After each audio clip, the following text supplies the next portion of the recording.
I've always been a skeptic.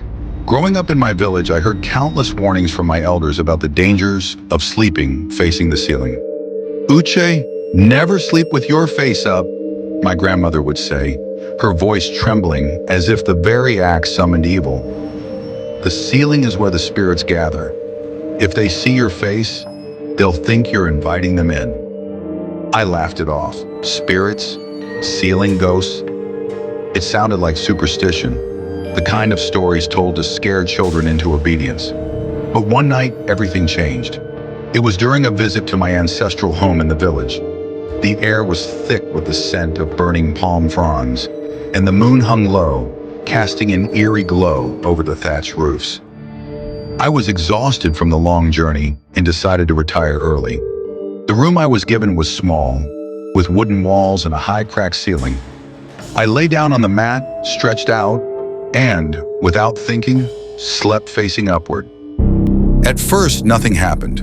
The night was quiet, save for the distant hoot of an owl.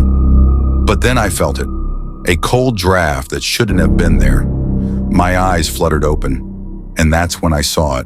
The ceiling was no longer cracked. It was smooth, almost liquid, like a dark pool of water. And from it, shapes began to emerge. Long, spindly fingers, followed by shadowy faces with hollow eyes. They were descending slowly, their forms twisting and contorting as if they were made of smoke. I tried to move, to scream, but my body was frozen. It was as if an invisible force pinned me to the mat. The figures grew closer, their whispers filling the room. A cacophony of voices speaking in a language I couldn't understand but felt in my bones. They were angry, hungry. One of them, a woman with hair that floated like tendrils of smoke, leaned over me. Her face was inches from mine, her eyes black voids that seemed to pull me in. "You invited us," she hissed, her voice echoing in my mind.